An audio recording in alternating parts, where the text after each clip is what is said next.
Perfecting your 1/4 inch seam can come in a variety of different ways on the Bernina 480. So first off, needles can make a difference, thread thickness, a 1/4 inch foot, maybe even one with a guide on it. And then also there are guides on the throat plate I want to point out.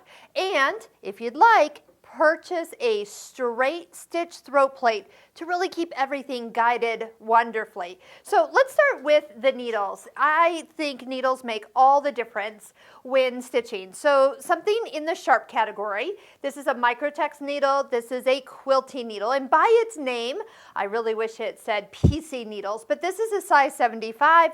This is a size 70. I want a smaller needle, make a smaller hole to get through those intersections perfectly. Also, thinner thread. You know, when you go to press open your seams, that thread, if it's a normal size, a thicker size, that's going to leave a little ridge here.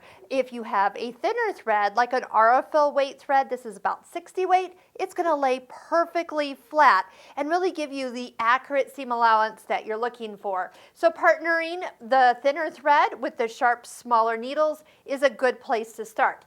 Next, if you put a straight stitch throat plate on, don't forget to tell the machine that you are doing that.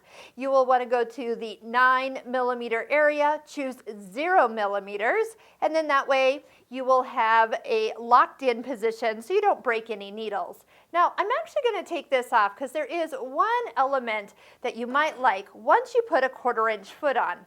Now, a 1/4 inch foot can be 57 with the guide. It could also be 37 without the guide. So a lot of you have one or the other of these feet. Either one will work. But let me show you one other trick. Some people talk about a scant 1/4 inch, and that is to allow for that folding over of the fabric like I was just talking about.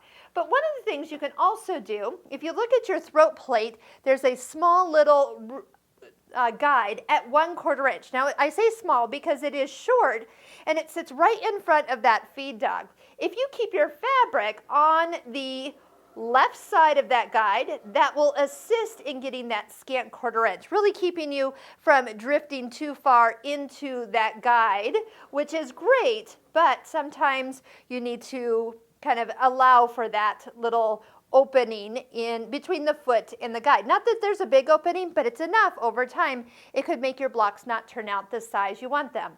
Now let me show you the last little trick, and that's actually moving your needle position 1 notch to the right. And yes, you wouldn't be able to do this if you had the straight stitch throat plate on. You can actually, you just don't tell the machine you have it on, but one little notch, one movement of the needle position to the right will also assist in getting that scant 1/4 inch that you might be looking for. Now, you do have to kind of find what works for you because everybody guides their fabric just a little bit differently. But having that small little movement of the needle sometimes is just what I need when I'm looking for that perfect 1/4 inch. Now, 1/4 inch really makes a difference if you have a project with half square triangles in it because those are accurate points. Now, if it's just all straight strips, squares, not so important. As long as you're consistent, you'll get the results of easy, finished, exact squares that you're looking for.